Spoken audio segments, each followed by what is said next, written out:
Hello everyone, we have started the video series of chapter number 6 of Indian economy.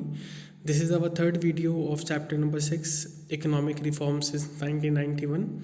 In previous two videos, we learned about the liberalization reforms, industrial sector reforms and financial sector reforms.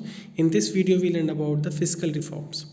Fiscal reforms are the reforms that are to be implemented by the government. It refers to the reforms in government taxation and public expenditure policies which are collectively known as fiscal policy. ये वो reforms है जो government अपने taxation और public expenditure में करती है, जिसे हम फिजिकल पॉलिसी भी कहते हैं. फिर tax are of two types, दो टाइप्स के आपके टैक्स होते हैं. First is direct tax and second is indirect tax. Direct tax कौन कौन से होते हैं आपके? Income tax, wealth tax, property tax, ये सारे कॉर्पोरेट टैक्स, ये सारे आपके डायरेक्ट टैक्स होते हैं. और इनडायरेक्ट टैक्स कौन से होते हैं? इसका एक ट्रिक है याद करने की. एक्सक्यूज मी जी, ई एक्स से आता है एक्साइज ड्यूटी, सी यू से कस्टम ड्यूटी, एम ई से मार्केट टैक्स और जी से जीएसटी. एक्सक्यूज मी जी, इसकी एक ट्रिक है इनडायरेक्ट टैक्स की.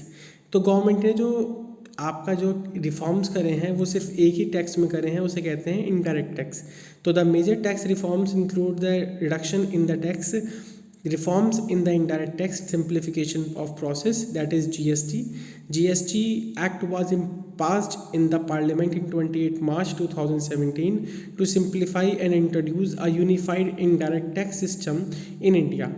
This act comes into effect from 1st July 2017. This is expected to generate additional revenue for the government and reduce the tax evasion and create one nation, one tax and one market. Main motive GST का ये था अपनी government की income को बढ़ाना, tax eviction means चोरी को कम करना और एक टैक्स एक नेशन के लिए वो बना के रखना. जीएसटी पार्लियामेंट में कब पास हुआ आपका? 28 मार्च 2017 को, और ये इम्प्लीमेंट हुआ 1 जुलाई 2017 को. The next is external sector reforms. External sector reforms में सबसे पहला आया डीवैल्यूएशन ऑफ रुपी. डीवैल्यूएशन का मतलब है जब गवर्नमेंट खुद अपने रुपीज़ की वैल्यू कम कर देती है in comparison of in foreign exchange market to attract more foreign capital. तो टू ओवरकम बीओपी क्राइसिस से बचने के लिए the rupees were devalued against the foreign currency के कंपैरिजन में इसकी वैल्यू कम करी गई. This lead to increase in the inflow of foreign capital, जिससे आपकी फॉरेन कैपिटल यहाँ पे आ जाए. इसके बाद कहा गया market determination of exchange rate, कि रुपीज़ को जो उसकी जो अब वैल्यू है वो उसकी डिमांड और सप्लाई के बेसिस पे देखी जाएगी. That is free play of market demand and supply.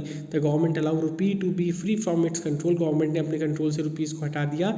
As a result the market force of demand and supply determine the exchange rate of the Indian rupee in term of foreign currency comparison में अब India को जो rupees है वो by the force of market demand और supply के basis पे ही होगा.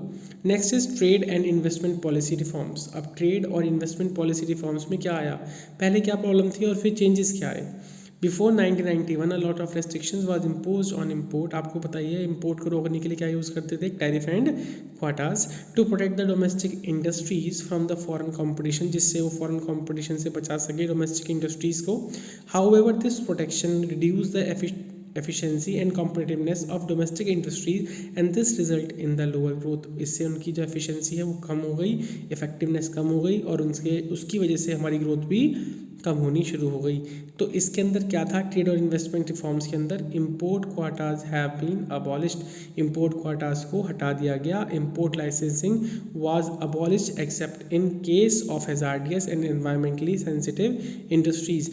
कि आपके सामने जो इम्पोर्ट क्वाटाज हैं वो तो हटा दिए गए, मगर लाइसेंस अभी भी कुछ चीज़ों पे है जो आपके एनवायरनमेंट के लिए हैजार्डियस हो सकते हैं. Quantitative restrictions on import of manufacturing consumer goods agriculture products was also fully remove from 1 अप्रैल 2001 और 2001 तक बाकी सारी रेस्ट्रिक्शंस भी ऑलमोस्ट हटा दी गई थी. Our next topic